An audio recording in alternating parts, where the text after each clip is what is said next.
हमारा 17 हुआ है। ठीक है, 1 बजे तक हम खत्म करेंगे। ठीक है, तो आइए किसी से हम ताली बजाते हैं। परमेश्वर का धन्यवाद हो। आज का विषय, आज इस विषय के प्रति बातें करेंगे। जैसे कि लिखा हुआ है कि क्या हमारा, ये देखिए, आत्मिक जीवन सुरक्षित है? कुछ कभी आप इस विषय पर ध्यान नहीं दिए होंगे, कभी इस बातों को, ये देखिए आत्मिक लिखा हुआ है ना, आत्मिक जीवन। और आत्मिक जीवन हम कब पाते हैं? एक नया जीवन हम कब पाते हैं? जानते हैं कि नहीं? आत्मिक जीवन यानी कि नया जीवन हम कब पाते हैं? जब हम यीशु मसीह को क्या करते हैं? ग्रहण करते हैं।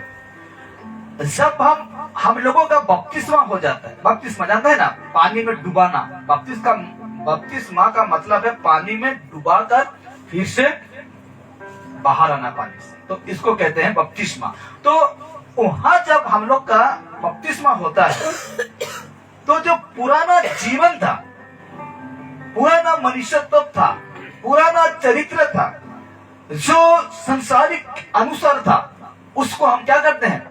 वहां छोड़ देते हैं। जैसे पानी से निकलते हैं, ये आत्मिक जीवन को क्या करते हैं? पहन लेते हैं। हालेलुया। तो जब से हम यीशु मसीह को जाने, जिस दिन से हम यीशु मसीह को दिलो जान से जाने हैं और अपना जीवन पूरा यीशु मसीह की ओर समर्पण कर दिए हैं, तो ये जीवन उस दिन से, सोच लीजिए मेरा यीशु को जानना 2008-10 साल पहले की बात, वहां से मैं यीशु को जानता हूं। लेकिन जब मैं यीशु मसीह को जाना, ये जो आत्मिक जीवन है पूरा बेकार था मेरा। ये आत्मिक जीवन क्या था? पूरा टोटल ही जीरो था। नाम का मसीह, नाम का जुबान में यीशु का नाम लेना, नाम का चर्च आना। उस समय मुझे कुछ वचन दिया जाता था कहने के लिए, भजन संगीता, यहां से यहां करके कुछ बातों को जैसे तैसे करके निकल देना। लेकिन जब मेरा जीवन में 2020 ये जीवन को मैंने जांचा, ये आत्मिक जीवन को जांचा, अंदर से मुझे महसूस हुआ कि मेरा ये जीवन टोटली क्या है?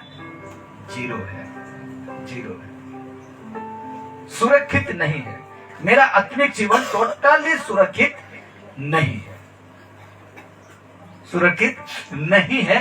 तो मेरे कहने के मतलब ये है कि जब हम यीशु मसीह को जानते हैं तो ये जीवन को सुरक्षित रखना है आपको, सुरक्षित।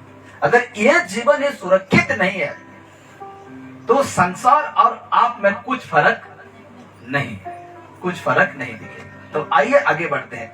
फिर से मैं रिपीट करता हूं, क्या हमारा आत्मिक जीवन सुरक्षित है? Question mark. तो एक बार हम जांचेंगे। देखिए, आत्मिक जीवन का अर्थ को समझना होगा। आत्मिक जीवन का अर्थ को, मतलब को, उसको आपको क्या करना होगा? समझना होगा, बुझा रहे। ये जीवन जब हमें मिल जाता है तो ये जीवन का अर्थ क्या है, उसको आपको क्या करना है? समझना होगा, समझना होगा। तो आइए, बाइबल के अनुसार, ठीक है, बाइबल के अनुसार, और मैं तो यही चाहता हूं कि मुझे परमेश्वर इसके अनुसार लेकर चलाए। किसके अनुसार? बाइबल के अनुसार मुझे लेकर चलाए।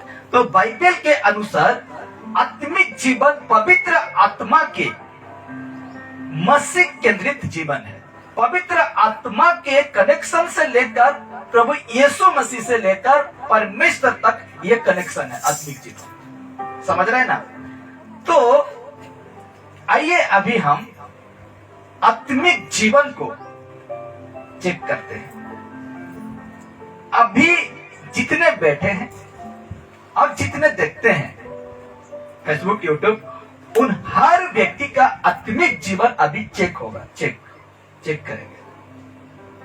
हम क्या करते हैं? हम लोग का शरीर में ब्लड, जिसको कहते हैं खून, मेरा शरीर में कितना है आपको जब कमजोर लगता है तो आप क्या करते हैं?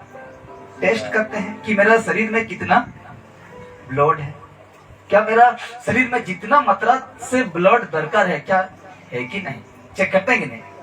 अगर चेक में थोड़ा कम हो गया है तो आप क्या करते हैं? भरपाई करते हैं कि नहीं, उसको करते हैं। कोई फल फ्रूट खाकर, कोई मेडिसिन, या तो ज्यादा से ज्यादा कम हो जाने से ब्लड उसको दिया जाता है ताकि वो सही फिर से वो शरीर हो जाए। तो अभी हम चेक करेंगे वैसे हम लोग का जीवन को, यदि भी आज हम लोग का आत्मिक जीवन में कुछ पॉइंट रखा हूं, ठीक है, अगर वो कमी हो गया है तो भरपाई करना होगा। फिर से आपको क्या करना होगा? भरपाई करना होगा। अब करेंगे ना भरपाई? करेंगे कि नहीं? करेंगे तो फायदा में रहेंगे और नहीं करेंगे तो घाटा में रहेंगे, ठीक है। करेंगे तो क्या रहेंगे? फायदा, और नहीं करेंगे तो घाटा। और कोई घाटा होना नहीं चाहते हैं? बिजनेस में हो, नौकरी में हो, या तो जैसे भी क्यों ना हो, कोई घाटा में होना चाहते हैं? नहीं होना चाहते। हर कोई फायदे में रहना चाहते हैं। तो आइए देखते हैं पहला पॉइंट, क्या हम प्रतिदिन प्रार्थना करते हैं आत्मिक जीवन में? क्या हम प्रतिदिन प्रार्थना करते हैं? क्वेश्चन मार्क है। ये आत्मिक जीवन में ये सब लागू है। कुछ पॉइंट है जितना मिला, और अगर मैं नहीं भी लिखा हूं तो अगर बीच में पवित्र आत्मा स्मरण याद कराता है तो मैं मुंह से आपको बोल दूंगा, ठीक है। पहला है, क्या हम प्रतिदिन शब्द को ध्यान देना, प्रतिदिन प्रार्थना करते हैं? Question mark. हम लोग का आत्मिक जीवन जिस दिन से पाए हैं, क्या वो उसी जीवन में क्या हम प्रतिदिन प्रार्थना करते हैं? क्या हम प्रतिदिन बाइबल पढ़ते हैं?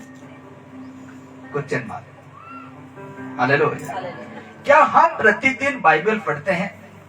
क्या हम संगति रखते हैं? Question mark. इस प्रकार का संगति जिस दिन से क्या कहते हैं, पतरस, जब 3000 लोग का जीवन परिवर्तन हुआ, मन परिवर्तन हुआ, तो उसमें रोटी तोड़ने, प्रार्थना में, सीखने में, संगति रखने में वो लगे रहे। लोलिंग जिसको कहते हैं, वो लगे रहे। ये 4 बातों में वो लोग क्या करने लगे? पूरा लगे रहे, पूरा जारी रखे। संगति रखने में, रोटी तोड़ने में, सीखने में, ये जो पॉइंट था ना, उनमें वो लोग क्या कहे, जैसे कलीसिया में जुड़ गए, तो ये लोग प्रार्थना में, सीखने में, रोटी तोड़ने में, संगति रखने में पूरा लगे रहे। क्या आज हम जिस कलीसिया में जुड़े हैं, और क्या हम ये सारे काम को क्या हम लागू करते हैं? क्या हम संगति रखते हैं? Question mark.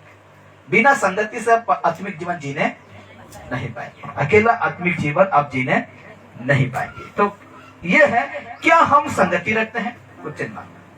क्या हम प्रभु भोज लेते हैं? Question mark. हालेलुया।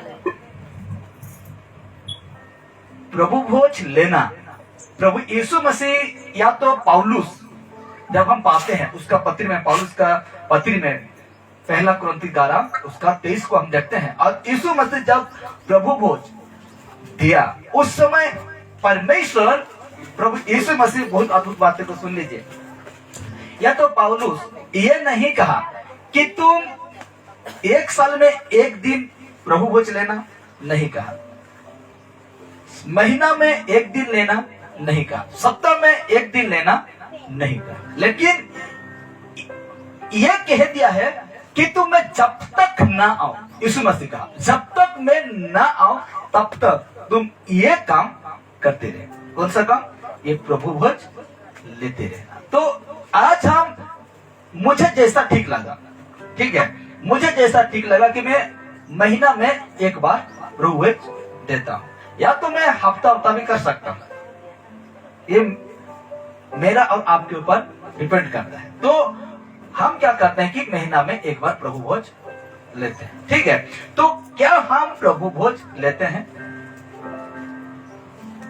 जिसका उद्धार हो गया, जो परमेश्वर का राज्य के लिए नाम लिखा लिए, क्या हम प्रभु भोज लेते हैं? अब देखिए, क्या हम वचन, बाइबल वचन सुनकर मानते हैं? Question mark. क्या हम पवित्र वचन को सुनकर क्या हम मानते हैं उसे? और एक पॉइंट है, क्या हम एक दूसरे को क्षमा करते हैं? क्या हम एक दूसरे को, चाहे वो वेरी हो, दुश्मन हो, जैसे भी क्यों ना हो, क्या हम एक दूसरे को क्षमा करते हैं? Question mark. क्या हम एक दूसरे को प्रेम करते हैं? Question mark. यहां भी क्वेश्चन मार्क है। आप देखिए, क्या हम इनकार जीवन जीते हैं? इनकार जीवन जीते हैं? क्या हम लोग, कुछ पॉइंट है उसको देख लेते हैं, उसके बाद मैं आपको समझाऊंगा। क्या हम पाप से अलग रहते हैं? और देखिए, क्या हम नम्र व्यक्ति हैं? हाँ? क्या हम दयालु हैं?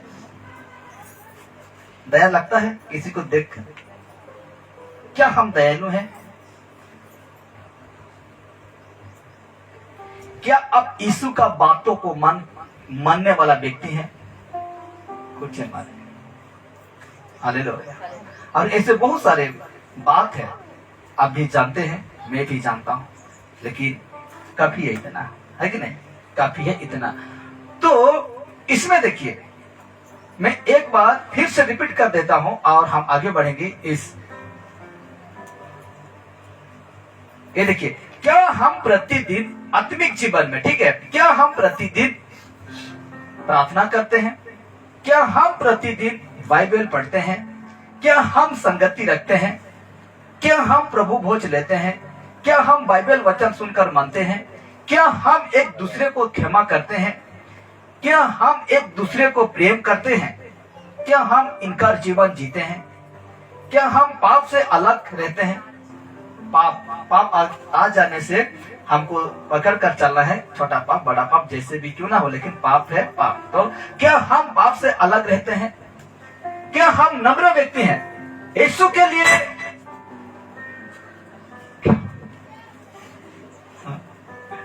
देखिए, यीशु के लिए जितने भी हमें दुख मिलता है, यीशु के लिए जितने भी, यीशु के कारण हमें जितने भी तड़ना मिलता है, सताव मिलता है, फिर भी क्या हम नम्र हैं? ऐसे वक्त में क्या हम नम्र व्यक्ति हैं या पलट कर जवाब देने वाला व्यक्ति है? दे सकते हैं? जब हम देखिए, जब मसीह लोगों को सताव होता है ना, हमको जवाब देना है या नहीं देना है?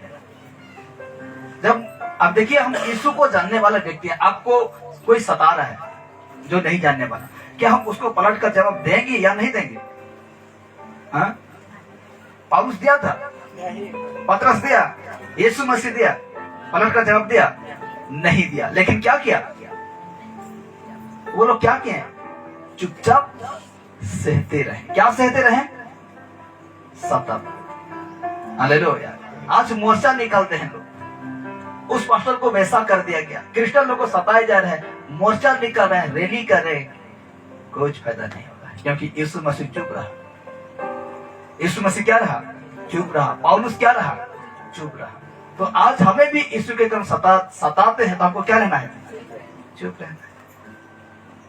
आज मोर्चा निकालो, आज केस ठोको, आज कुछ भी करो, कोई बचत नहीं है, क्योंकि बाइबल कह दिया है सताव तुझे होगा। और हम कहेंगे कि मैं यीशु का सेवा करूंगा, लेकिन सताव नहीं आना चाहिए, ऐसा नहीं हो सकता। यीशु कह दिया है मेरे कारण सताव होगा, मेरे कारण तुझे धमकियां मिलेगा, मेरे कारण तुझे अपमानित होना पड़ेगा, मेरे कारण तुझे मार भी खाना पड़ेगा, मेरे कारण तुझे हो सके तो तेरा प्राण भी देना पड़ेगा। हालेलुया। तो इसमें लिखा गया है, क्या हम नम्र व्यक्ति हैं?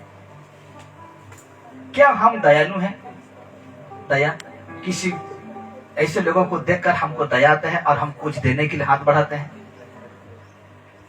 क्या आप यीशु का बातें को मानने वाला व्यक्ति है? कुछ चेर मारेंगे। तो आइए देखते हैं आगे।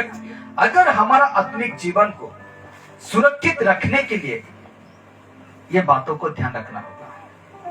हालेलुया।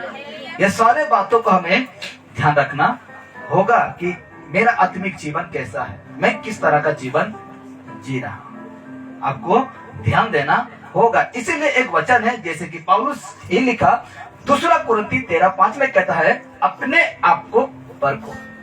अपने आप को क्या करो? परखो कि विश्वास में हो कि नहीं। खुद को परखना है। चर्च आते हो, परखो। बाइबल पढ़ते हो, खुद को परखो कि मैं विश्वास में हूं कि नहीं। जब मेरे जीवन में दुख आए, क्या मैं उस वक्त में यीशु को छोड़ देता हूं या मैं विश्वास करता हूं? खुद को क्या करो? परखो। हालेलुया। कहता है कि विश्वास में हो कि नहीं। बाइबल अनुमति, हुक्म देता है मुझे और आपको कि खुद को परखो कि मैं विश्वास में हो या नहीं। अब एक बार थोड़ा 1 सेकंड के लिए आप सोच कर देखिए, मैं इतना मेहनत करता हूं यीशु के लिए, लेकिन मैं विश्वास में हूं कि नहीं? मैं यीशु में हूं कि नहीं? मैं यीशु के अनुसार करता हूं कि नहीं? एक बार आपको क्या करना है? परखना है। फिर आगे कहता है, अपने आप को जांचो, खुद को जांचो। क्या तुम अपने विषय में ये नहीं जानते कि यीशु मसीह तुम में है? नहीं तो तुम निकामे निकले हो।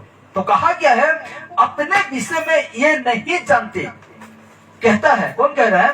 पौलुस कह रहा है, कुरिन्थी कलीसिया को कहता है कि अपने विषय में ये नहीं जानते कि यीशु मसीह तुम में है। यीशु मसीह रहकर भी यदि हम परखने में, यीशु मसीह हम लोग का साथ रहकर भी अगर हम इस प्रकार नहीं करते हैं, तो हम निकामा निकले, कुछ काम का नहीं निकले। हालेलुया। क्या मैं बाइबल प्रतिदिन पढ़ता हूं? क्या मैं प्रतिदिन प्रार्थना करता हूं? क्या मैं एक व्यक्ति को देखकर मुझे दया आता है? क्या मैं नम्र व्यक्ति हूं? हाँ कि नहीं? इसको आपको क्या करना है? आत्मिक जीवन में क्या करना है आपको? परखना है। क्या करना है? परखना है। और ठीक गलतियां 5:24 कहता है, और जो मसीह यीशु के हैं, ध्यान दीजिएगा, और जो मसीह यीशु के हैं, उन्होंने शरीर को उसकी लालसा और अभिलाषा समेत क्रूस पर चढ़ा दिया। ध्यान दीजिए इस वचन को। क्या क्या है? जो यीशु मसीह के हैं, जो एक सच्चा आत्मिक जीवन जीने वाला व्यक्ति है, उन्होंने जो यीशु को अपना जीवन पूरा दे दिया और जो यीशु मसीह का हो गया, उन्होंने शरीर को उसकी लालसा और अभिलाषा समेत, शरीर का जो लालसा अभिलाषा था उसके समेत क्रूस पर चढ़ा दिया। समझ रहे हैं? पुराना जीवन में जो कुछ शरीर का लालसा था, जो कुछ हम अभिलाषा करते थे, उसको हम उसी कामों के समेत, शरीर का कामों के समेत क्या करते हैं? क्रूस पर चढ़ा दिया है। यानी कि हम छोड़ दिए हैं। यीशु मसीह के लिए, यीशु मसीह के कारण हम पुराना जीवन को क्या कर दिए हैं? छोड़ दिए हैं, छोड़ दिए हैं, क्रूस पर चढ़ा दिया। यानी कि यीशु मसीह का ऊपर हम छोड़ दिए हैं, और यीशु मसीह हम लोग का जितने पाप था, अपराध था, पवित्र लहू से हमको क्या कर दिया? धोया। पवित्र लहू से धोकर हमें एक नया जीवन, आत्मिक जीवन दिया है। उसी जीवन में हमको प्रतिदिन क्या करना है?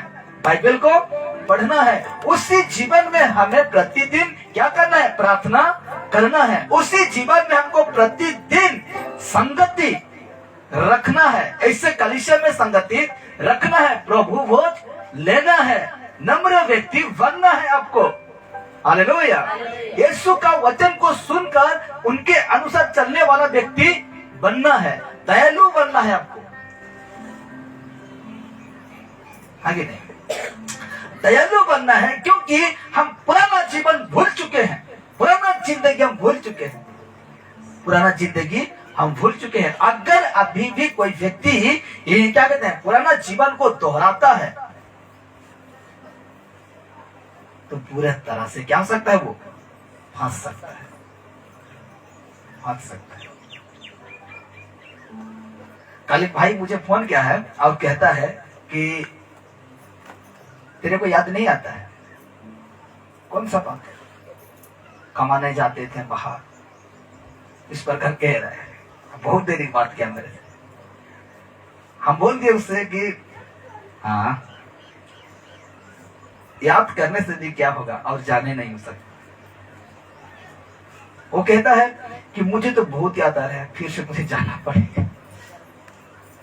तो इसीलिए कहते हैं कि हम जो पुराना जीवन जी रहे थे, हम उसको छोड़ दिए हैं। ये वचन कहता है, ये हम छोड़ दिए हैं।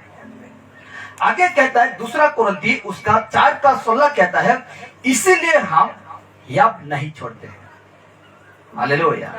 इसीलिए ये जीवन पाने के बाद हम याब नहीं छोड़ते हैं, हिम्मत नहीं हारते हैं। जब से यीशु मसीह को पाए, अब जब हम यीशु मसीह को अपना हृदय में जगह दें, इसीलिए हम याब नहीं छोड़ते, यानी कि हिम्मत नहीं छोड़ते हैं। यद्यपि हमारा बाहरी मनुष्य तब नाश भी होता जाता है, यह शरीर नाश भी होते जाता है, तो भी हमारा भीतरी मनुष्य तब दिन प्रतिदिन नया होते जाता है। हालेलुया। और उसका क्या कहता है कि हम याब नहीं छोड़ते हैं। प्रार्थना करने में हम हिम्मत नहीं आते हैं, चाहे आंधी आए, चाहे तूफान आए, चाहे बाढ़ आए, चाहे और क्यों भी कुछ ना आ जाए, लेकिन हम याब नहीं छोड़ते हैं, प्रार्थना करते हैं। थक कर लटपट भी हो जाते हैं काम करके, लेकिन रात को हम प्रार्थना करना याब हिम्मत हम क्या नहीं करते हैं? हिम्मत।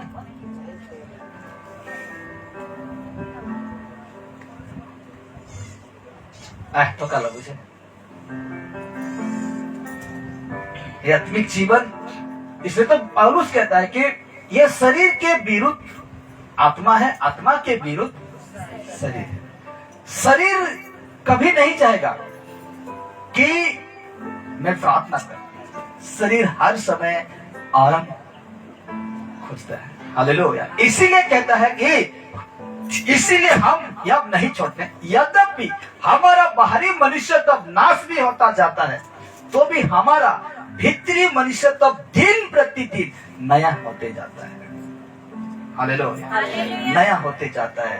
दुख उठाए शरीर के लिए, ये शरीर के दुख उठाए। हम ये नहीं कह सकते हैं कि हम यीशु मसीह में हैं, मेरे ऊपर दुख नहीं आएगा, मेरे ऊपर संकट नहीं आएगा, विपत्ति नहीं आएगा। सब्जी खाने में नमक मिर्ची नहीं रहने से स्वाद लगेगा? नहीं लगेगा। तो उसी प्रकार यीशु में आज यदि हम क्या करें, सेवा करें, तो ये सतत रहेगा ही रहेगा। किसी प्रकार का हो सके, अपना घर वाला भी हो सकते हैं, हो सके अपना खानदान वाले हो सकते हैं, हो सके गांव वाले हो सकते हैं, हो सके बाहर वाले हो सकते हैं, हो सके तो कोई भी क्यों ना हो सकते हैं, लेकिन होंगे ही होंगे हमको सताने के लिए। हालेलुया। इसीलिए कहा गया है कि हम नाश भी होते हैं, लेकिन हमारा भीतरी मनुष्य तब दिन प्रतिदिन नया होते जाता है, नया होते जाता है। आगे देखते हैं, यदि हम आज वर्तमान, यदि हम आज इस प्रकार की बातों को ध्यान में रखते हैं, तो मैं सच कह रहा हूं, मैं खुद सच कह रहा हूं, आपका आत्मिक जीवन सुरक्षित है। हालेलुया। ऐसा यदि आप शरीर के लिए दुख भी उठाते हैं, ये शरीर यीशु मसीह को पाने के लिए तरसता है, यीशु मसीह का काम करने के लिए ये शरीर का काम को पीछे हटा देता है। हालेलुया।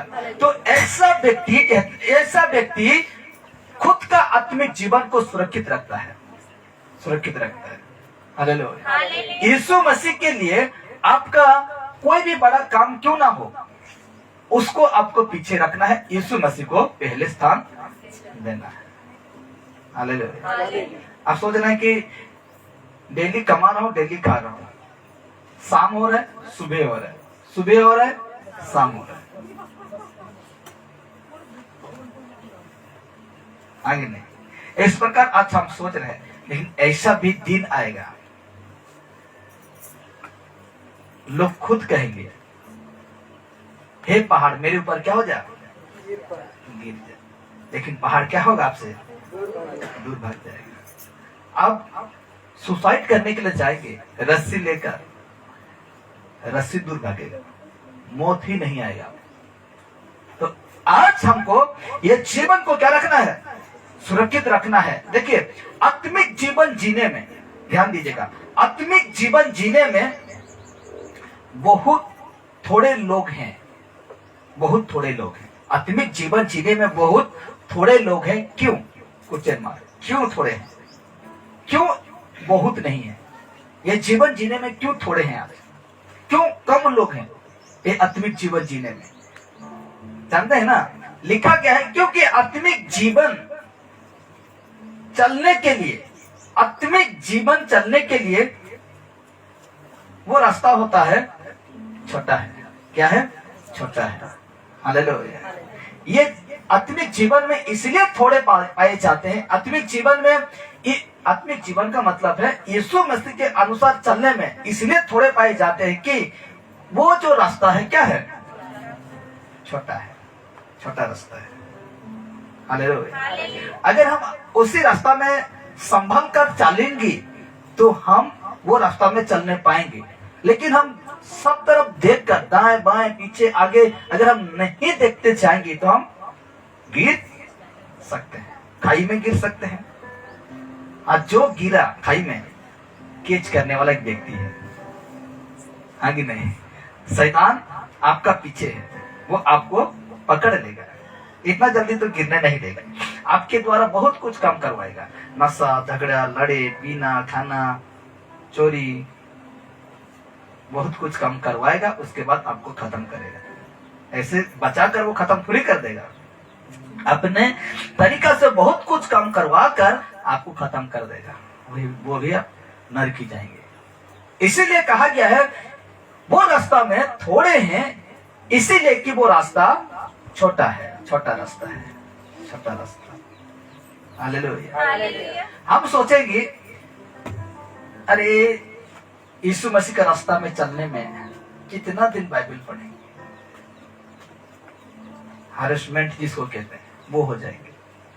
अरे यीशु मसीह का रास्ता में चलने में कितना दिन प्रार्थना करेंगे, शरीर तो थक जाता है, दिन भर काम करते करते थक जाता है, फिर इसमें 5-10 मिनट कौन बैठे। अरे आत्मिक जीवन, वो परमेश्वर का रास्ता में चलने में कौन दयालु बनेगा, आगे नहीं, कौन दयालु बनेगा। लेकिन एक बात को याद है आपको, जब यीशु मसीह दुष्टन के रूप से बताते हैं, एक व्यक्ति को रास्ता में मारकर, अधमरा मारकर क्या करते हैं, फेंक देते हैं। लेकिन एक धनी व्यक्ति गुजरता है, उसमें 2-3 व्यक्ति गुजरते हैं, लेकिन उसको कोई नहीं देखता है। लेकिन एक बाजार वाला व्यक्ति, जो उधर उधर सामान बेचने वाला व्यक्ति, उस व्यक्ति को देखकर क्या करता है, उठाता है, आगे नहीं। तो इसीलिए कहा गया है कि कौन दयालु बनेगा, कौन नम्र व्यक्ति बनेगा। इस प्रकार की बातें करता है मेरे से कि मेरा हृदय फट जाता है, और मैं उससे सुनकर कैसे चुप रहूं। कौन बनेगा नम्र व्यक्ति? अगर नम्र व्यक्ति बनना है तो वो रास्ता में चलना होगा। कौन सा रास्ता? छोटा रास्ता में चलना होगा। Hallelujah, hallelujah. तो इसीलिए कहा गया है, यीशु मसीह खुद कहते हैं, यीशु कहता है, क्या कहता है देखते हैं, मत्ती रचित सुसमाचार 7 और उसका 14 में कहता है, क्योंकि सक्यत है वो भटक और सकरा है वो मार्ग। सकरा, सकरा मतलब छोटा है वो मार्ग जो जीवन को पहुंचाता है। जिस रास्ते में आप चल रहे हैं ना, आत्मिक जीवन, वो जीवन को पहुंचाता है, और थोड़े हैं जो उसे पाते हैं। वो जीवन को थोड़े हैं जो उसे पाते हैं। और बाइबल कह दिया थोड़े, बाइबल क्या कह दिया है, थोड़ा कह दिया। तो हम थोड़ा 100% हम कितना क्वेश्चन पकड़ के चलेंगे? 10% पकड़ कर चलेंगे, और 90% कौन सा रास्ता में जा रहे हैं? चौड़ा। अभी तो पता नहीं चल रहा है कौन सच्चे विश्वासी है, कौन सच्चा यीशु के पीछे चलने वाला है। जब न्याय के सामने खड़ा हो, हर एक व्यक्ति खड़ा होगा, तब पता लगेगा कि कौन सच्चा, कौन अच्छा, कौन ठीक ठाक, कौन गलत था। हालेलुया। इसलिए अभी से हमें तैयार हो जाके रहना है कि मैं यीशु मसीह की कहा हुआ बातों के अनुसार चलूंगा, तब जाकर आप लज्जित नहीं होंगे, उस दिन लज्जित नहीं होंगे। इसलिए कहता है सकरा है वो मार्ग, मार्ग मतलब रास्ता जो जीवन को पहुंचाता है। वो छोटा मार्ग है, वो कहां पहुंचाता है? जीवन, यानी यीशु मसीह का स्वर्ग तक पहुंचाता है। और थोड़े हैं जो उसे पाते हैं, उस मार्ग को पाते हैं। इसीलिए कहता है व्यवस्था विवरण 31:6 कहता है तू यव्वत, तुम यव्वत और दृढ़ हो। हालेलुया। यव्वत और दृढ़ हो, उनसे न डर और न भयभीत हो। इस संसार के विषय में कह रहा है कि उनसे न डर और न भयभीत हो, क्योंकि तेरा संग चलने वाला तेरा परमेश्वर यहोवा है, वो तुझको धोखा ना देगा और ना छोड़ेगा। हालेलुया। तो ऐसा परमेश्वर मेरा साथ है, आपके साथ है, और हम चल रहे हैं, मेरा संग चल रहा है, आप चल रहे हैं, आपका संग चल रहा है, और कहता है धोखा नहीं दूंगा और ना तुझे कभी छोड़ूंगा। हालेलुया। तो इस प्रकार हमें परमेश्वर हम लोग का जीवन को हिम्मत देते हैं, तो हमें डरने के लिए कोई आवश्यकता नहीं है। हमें उनसे डरने के लिए जो हमें भयभीत कराता है, जो चीज, जो विषय के लिए हम डरते हैं, उससे हम डरने के लिए नहीं है, क्योंकि परमेश्वर हम लोग का साथ है। और अब देखिए कि मेरा जीवन में इस प्रकार नहीं होता है, जब मैं प्रार्थना करता हूं उल्टा हो जाता है। सोचते होंगे कभी कभी, हाँ कि नहीं? मैं इस तरह की प्रार्थना करता हूं और उल्टा हो जाता है। क्यों ऐसा होता है? परमेश्वर जब इस प्रकार होता है तो हम यही सवाल करते हैं, परमेश्वर क्यों ऐसा हुआ? मैंने तो प्रार्थना किया था, प्रार्थना तो करता हूं, लेकिन फिर भी मेरे जीवन में इस प्रकार जो मैं चाहता हूं वो नहीं होता है, हाँ कि नहीं? इस प्रकार हम सोचते हैं। लेकिन हम लोग का जीवन में एक बार झांक कर देखना है कि मैं परमेश्वर में मेरा रिश्ता कितना अच्छा है। हालेलुया। मेरा और परमेश्वर में कितना अच्छा रिश्ता है, उसको पहला जांचना है। कहीं मेरा जीवन में पाप तो नहीं है, कहीं मेरा जीवन में लालच तो नहीं है, कहीं मेरा जीवन में परमेश्वर की दृष्टि में जो नहीं करना चाहिए वो तो नहीं कर रहा हूं। इसको आपको क्या करना है? एक बार जांचना है, तब जाकर परमेश्वर से आपको कहना है, आगे नहीं। इसलिए कहता है, आगे देखिए, आज भी बहुत से विश्वासी हैं जो यीशु के अनुसार नहीं चलते हैं। मैं पहले से कह रहा हूं कि आज भी बहुत से विश्वासी हैं जो यीशु के अनुसार नहीं चलते हैं, यीशु मसीह के अनुसार नहीं चलते हैं। हाँ, आज ऐसे भी विश्वासी हैं धन दौलत के पीछे भाग रहे हैं, यीशु को छोड़ दे रहे हैं। एक धनी व्यक्ति यीशु मसीह के पास आकर कहता है, यीशु मसीह कहते हैं कि सारे धन दौलत को बेच दे और कंगालों को दे दे। दयालु बन, नम्र व्यक्ति बन। वो व्यक्ति कहता है मुझसे नहीं होगा, और वो व्यक्ति यीशु को छोड़कर चले गया। वो यीशु को छोड़कर चले गया, देखिए, और लेकिन वो धन को नहीं छोड़ा। तो देखिए, हम धन के पीछे, हम देखिए, धन कमाना कोई गलत नहीं है, लेकिन धन का लालच वो गलत है। हालेलुया। धन कमाओ, पैसा कमाओ, ये गलत नहीं है, लेकिन धन का जो लालच है ना, वो गलत है। धन का लालच लग गया तो यीशु मसीह सबको दूर कर देगा। धन का लत लग गया तो आत्मिक जीवन में पूरा खत्म कर देगा वो। कैसे? क्योंकि मुझे आज कमाना है, क्योंकि मुझे लत लग गया, मेरे जीवन में वो करना है, मेरे जीवन में वो करूंगा, इसलिए मुझे कमाना है। इसलिए यीशु मसीह का काम से ज्यादा वो आपको वो काम अच्छा लगने लगेगा। ऐसे पैसा कमा कर क्या फायदा? और एक बात यही रहता है कि सबसे पहले लोग बीमार है, समस्या है, निर्भर उसको रहता है तो वो धन से, कि मेरे पास इतना दौलत है, मेरे पास कार्ड है, मैं जाकर अब मेरा इलाज फ्री से करवा लूंगा। लाख कोशिश करिए, इतना ध्यान रखना है आपको कि ये शरीर को बनाने वाला डॉक्टर नहीं है, मनुष्य नहीं है। हालेलुया। ये शरीर को बनाने वाला स्वयं परमेश्वर है, प्रभु यीशु मसीह है। तो इतना ध्यान देना है आपको, मेरे पास नहीं भी रहेगा वो धन दौलत, फिर भी मेरा बनाने वाला ये शरीर को संभाल लेगा, क्योंकि हर एक पार्ट वो जानता है। हालेलुया। इसीलिए डॉक्टर फेल हो सकते हैं, डॉक्टर का इंजेक्शन मेडिसिन वो फेल हो सकता है, लेकिन जिसने बनाया इस शरीर को वो कभी फेल नहीं हो सकता।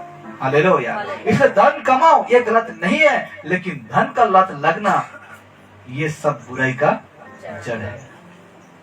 और इसको प्राप्त करने के लिए कितनों ने विश्वास से बेहकार नाना प्रकार की दुखों में छलनी वाली, यानी कि दुखों में पड़ गए। हालेलुया। इसलिए आज बहुत होशियार से यह जीवन जीना है, बहुत सावधानी से आज परमेश्वर के साथ रहना है। आज भी बहुत से विश्वासी हैं जो यीशु के अनुसार नहीं चलते हैं, दिखावट करते हैं, दिखाने वाला विश्वासी है। इसलिए यशायाह नबी क्या कहते हैं, मुंह से तो मेरा नाम लेते हो लेकिन दिल से नहीं लेते। हालेलुया। आगे कहता है, संसार की परंपराओं के अनुसार चलते हैं, यीशु के अनुसार नहीं चलते हैं, लेकिन संसार के परंपरा जो है उसके अनुसार चलेंगे। यीशु कहता है, यीशु कहेगा कि आपको पाप ना करना। यीशु कहता है कि आप मूर्ति पूजा ना करना, लेकिन बिना मूर्ति पूजा किए बिना मेरा घर का काम नहीं उठेगा। आगे नहीं, ऐसे में कौन से हम विश्वासी हैं? इसे तो मैंने लिखा, आज भी बहुत से विश्वासी जो यीशु के अनुसार नहीं चलते और संसार की परंपरा के अनुसार चलते हैं। क्योंकि मुझे शुद्ध होना है तो मुर्गी का लहू, अब क्या क्या पानी पीने से मैं क्या हो जाता हूँ, शुद्ध हो जाता हूँ। अरे जितना भी लहू था वो फेल हो गया, इसलिए तो प्रभु यीशु मसीह को भेजा अपना पिता। उसका लहू क्या था, शुद्ध और पवित्र था। इसीलिए हम आज शुद्ध हैं और पवित्र हैं। इसलिए परंपराओं के अनुसार चलते हैं। तो इस प्रकार हम जीने लगेंगे, इस प्रकार हम करने लगेंगे तो सच्चा विश्वासी थोड़ी है, सच्चा आत्मिक जीवन जीने वाला व्यक्ति थोड़ी है, नहीं है। हम तो वो वाला व्यक्ति हो जाएंगे। कौन सा वचन, मत्ती 7:13 कहेगा कि वो सकरा है वो रास्ता, लेकिन वो चौड़ा है, लेकिन कहां पहुंचाएगा, विनाश। वहीं जाना है। सही ट्रैक को हम नहीं पकड़े अभी तक, सही रास्ता को हम अभी तक नहीं पकड़े हैं, दोनों मिलाकर चल रहे हैं, लेकिन अंत में गड्ढा में ही गिर जाएंगे, गड्ढा में ही गिर जाएंगे। संसार की परंपराओं के अनुसार चलते हैं। शादी करो, परंपरा। मूर्ति हो गया घर में, परंपरा। बच्चे का जो कुछ करो, परंपरा। कौन कर रहे आज परमेश्वर की याद करके, स्मरण याद दिलाकर? नहीं कर रहे, हाँ कि नहीं? इसी में अच्छे अच्छे विश्वासी, अच्छे अच्छे सेवक फेल हो जाते हैं। इसी के चलते आज क्या जाते हैं लोग, यीशु मसीह के अनुसार चलने नहीं पाते हैं। इसे तो मैंने पूरा परफेक्ट लिखा हूं। आज भी बहुत से विश्वासी जो यीशु के अनुसार नहीं चलते हैं, संसार की परंपरा के अनुसार चलते हैं। आत्मिक जीवन पूरा जीरो है, हाँ कि नहीं? ऐसे करेंगे तो आत्मिक जीवन पूरा जीरो है। अब देखिए, उन व्यक्ति का ये गलती है कि, ध्यान दीजिएगा, ऐसे व्यक्ति का यह गलती है कि खुद को नहीं परखते, खुद को नहीं परखते। कैसे परखना है?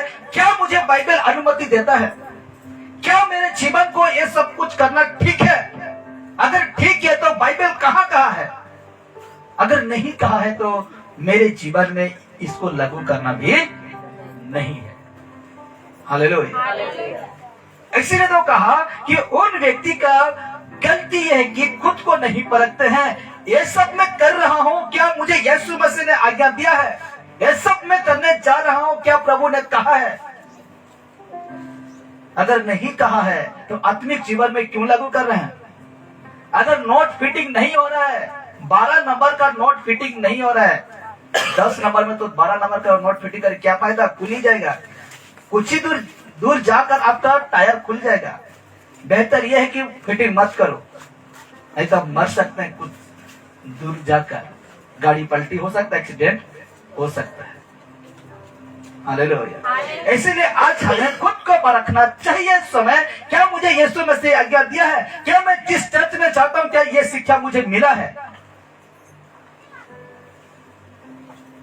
इसको आपको परखना है, इसको आपको जांचना है। नहीं तो मेरे प्यारो, आप 10 नंबर नट जो देखे ना, 10 नंबर नट वहां लगाने के बजाय कितना नंबर लगा रहे हैं? 12 नंबर। तो एक्सीडेंट होबे करेगा, मृत्यु आपका होबे करेगा। दुनिया को सोच रहे हैं, लेकिन दुनिया आपको नहीं सोचेगा। एक माँ फोन किया और कहता है कि मेरा बेटा आज पीड़ित में है, वो भी बहुत कम उम्र का। मैंने पूछा वो क्या करता था? वो कहा पीने खाने में धुत है, इतना शाम दोस्त है, सुबह आ जाते हैं, शाम को आ जाते हैं, दोपहर को आते हैं, घर में रहने नहीं देते हैं, उसको इधर उधर लेकर घूमता फिरता है। लेकिन आज जब से मेरा बेटा पीड़ित है, एक भी दोस्त नहीं पहुंच रहा है। वो माँ रोती है, वो माँ कहता है कि मेरा बात में उसको कहा नहीं माना, लेकिन आज एक भी दोस्त उसको देखने के लिए या तो फोन करके नहीं पूछ रहे हैं। आप उसी के लिए चिंता करते हैं। मेरे दोस्त है, मेरे भाई है, मेरे, अगर वही आपका दुख में काम नहीं आएगा तो ऐसा दोस्त, ऐसे लोग क्या फायदा आपके लिए? क्या फायदा? बेहतर ये होता कि अपना माँ बाप का बात को सुनकर आप चलते, हाँ कि नहीं? बेहतर ये है कि माँ बाप कभी आपको गलत रास्ता नहीं दिखाएगा। माँ बाप हमेशा आपका भला ही चाहता है कि मेरा बेटा मेरा बेटी जैसे करे वैसे करे। लेकिन आज वो माँ रोती है, आज वो माँ तड़पती है, एक भी दोस्त नहीं आ रहा है। कैसे लो उसको मेडिकल, कैसे लो लेने के लिए भी कोई बचा ही नहीं है। और ऐसे लोगों के लिए हम क्या करते हैं? जान छिड़क देते हैं। ऐसे लोगों के लिए हम पानी की तरफ पैसा खर्चा कर दे रहे हैं। लेकिन आज मेरा वो दोस्त नहीं आ रहा है, वो लोग नहीं आ रहे हैं। हालेलुया। इसीलिए सोच समझकर आपको काम करना है, यीशु मसीह के अनुसार आपको चलना है। अब देखिए, ऐसे लोग निकम्मा है जो खुद को नहीं परखते हैं, ऐसे लोग निकम्मा है। दूसरा कुरिन्थियों 13:5 में कहा कि हम नहीं जानते, नहीं जांचते, तो हम क्या निकलते हैं? निकम। कुछ काम का नहीं निकलते, कोई काम, कोई अहमियत हम लोग का नहीं रहता है। ऐसे लोग पूरा निकम्मा है, पूरा दिखावटी है, पूरा दिखावा है, पूरा दिखावा है।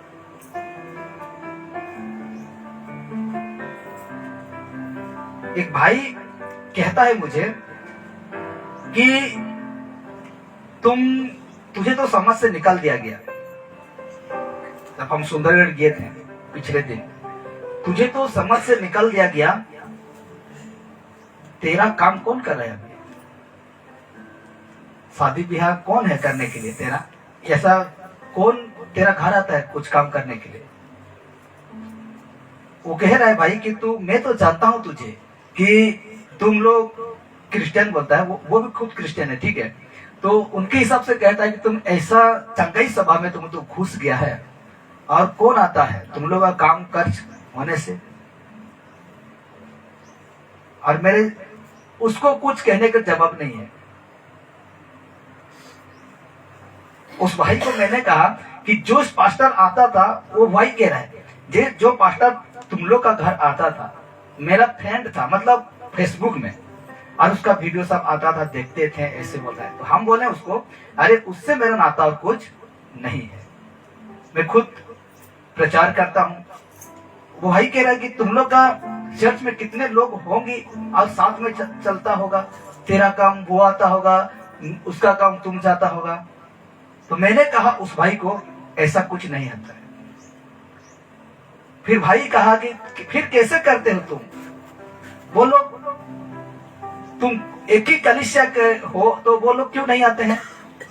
तो मैंने कहा उस भाई को, क्योंकि वो लोग नादान है, अभी कुछ नहीं समझे। समझ जाएंगे ना, मुझे कहना नहीं पड़ेगा। वो खुद ब खुद वो यीशु के अनुसार, उसका चेले के अनुसार वो खुद करने लगेंगे। अभी मैं जोर डाल दूंगा तो आप परमेश्वर से क्या हो जाएंगे, दूर हो जाएंगे। तो मैं इसलिए ऐसे कहा कि मैं अभी एक अकेला संघर्ष कर रहा हूँ। अकेला क्या कर रहा हूँ, संघर्ष कर रहा हूँ। जो अभी तक वो दिन नहीं हुआ है मेरे जीवन में, जब आएगा तब देखा जाएगा। उस भाई को मैंने कहा जब आएगा ऐसा दिन तब देखा जाएगा, अभी मैं कुछ नहीं सोचा। तो भाई कहता है मान गया तुझे। भाई क्या कहता है, तुझे मैं मान गया। कितने साल से बोल रहा है मेरे को, 2020 से। कुछ भी कम नहीं, कुछ भी नहीं भाई। जब आएगा तब देखा जाएगा। भविष्य का चिंता करने से और अपने खुद को चिंता करके दबाने से कुछ फायदा नहीं है। आने दो, उसके बाद हम सामना करेंगे। हालेलुया। तो इस प्रकार हम देखते हैं, अगर ऐसे लोग नहीं परखते हैं तो खुद क्या है, निकम्मे, निकम्मा, कुछ काम का नहीं है। इसलिए तो तीतुस कहा, क्या कहा, 1:16 में कहता है वे कहते हैं, कौन, झूठे लोग कहते हैं मैं यीशु का हूं, जो कहता है ना मैं यीशु को जानता हूं, कहता हूं यीशु के अनुसार नहीं कहते हैं। वे कहते हैं कि हम परमेश्वर को जानते हैं, पर अपने कामों से उसका इनकार करते हैं। किसका इनकार करते हैं, यीशु का। अपने जब काम हो जाएगा तो यीशु को इनकार करते हैं, क्योंकि वे घृणित और आज्ञा ना मानने वाले हैं और किसी अच्छे काम का योग्य नहीं। काम हो गया, आपका जीवन में कुछ काम आ जाएगा, उसी काम के लिए आप यीशु को क्या करेंगे, इनकार कर देंगे। इनकार कब होगा, जब यीशु का काम नहीं करके आप दूसरे के भाग्य, तो यीशु का क्या होता है, इनकार होता है। यीशु का इनकार होता है। तो इसीलिए तीतुस क्या कहता है कि वे कहते हैं कि हम यीशु को परमेश्वर को जानते हैं, लेकिन अपने कामों से उसका इनकार करते हैं, क्योंकि ऐसा इनकार करने वाला, ऐसा व्यक्ति वे घृणित, कहते हैं घृणित। और आप जानते हैं कि कौन सा चीज आपको घृणित कहते हैं, कौन सा ऐसा चीज है आप उसको देखने के लिए पसंद नहीं करते हैं। कहता है क्योंकि वे घृणित और आज्ञा ना मानने वाले, किसका आज्ञा, परमेश्वर का आज्ञा ना मानने वाले हैं और किसी अच्छे काम का योग्य नहीं है। यीशु का कुछ अच्छे काम का योग्य नहीं है, नहीं है मेरे प्यारों। पहला यूहन्ना 1:6 कहता है, यदि हम कहें कि उसके साथ हमारी सहभागिता है, यदि मैं कहूँ अभी कि मेरा और परमेश्वर का साथ गहरा रिश्ता है और फिर अंधकार में चलने, तो हम झूठे हैं। अभी हम कहने में यीशु मसीह में हूँ, मेरा उसका साथ गहरा रिश्ता है, प्रार्थना करता हूँ, दयालु हूँ, मैंने क्या कहता, बाइबल पढ़ता हूँ, नम्र व्यक्ति हूँ, ये मैं सब कुछ हूँ, मेरा उसके साथ सहभागिता है, रिश्ता है, और फिर अंधकार में चले तो, फिर हम पाप के रास्ता में चले तो हम झूठे हैं। हम क्या हैं, झूठे हैं और सत्य पर नहीं चलते हैं, और सत्य पर नहीं चलते हैं। हालेलुया। हम झूठे व्यक्ति हैं। मैं अभी कहूंगा कि मैं यीशु मसीह को जानता हूँ, प्रचार करता हूँ, सब कुछ करता हूँ, लेकिन फिर भी ये अंधकार, कहते ना, फिर भी मैं पाप में चल रहा हूँ, तो मैं झूठा हूँ। हालेलुया। अगर मैं यीशु मसीह के अनुसार नहीं करता हूँ तो मैं क्या हूँ, झूठा हूँ। मुझे नहीं, हम उस व्यक्ति को पहचान नहीं पाते हैं, लेकिन कौन पहचान रहा है, परमेश्वर पहचान रहे हैं कि ये कौन है, झूठा है, झूठा है। हालेलुया। तो हमें, जैसे हमें परमेश्वर के साथ सहभागिता हो जाता है, रिश्ता बन जाता है, तो हम अंधकार में फिर नहीं चलेंगे, अंधकार में फिर हम नहीं चलेंगे, पाप से हम नहीं चलेंगे, तो हम झूठा नहीं बन सकते। हालेलुया। हमें परमेश्वर के साथ चलना है।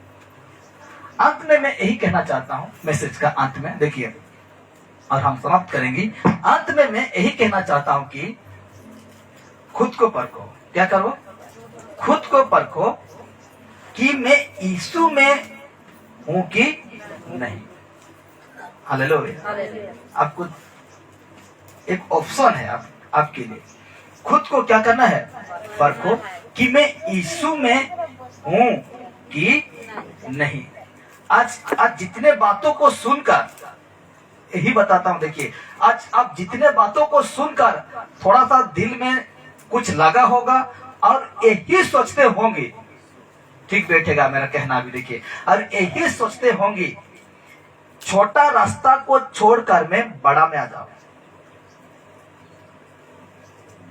लग रहा है कि नहीं? मेरा जात भाई, मेरा समझ को छोड़कर मैं ये रास्ता से अच्छा तो ये रास्ता अच्छा है, आगे नहीं। अब यही सोचते होंगे मर जाने के बाद अब क्या जाना।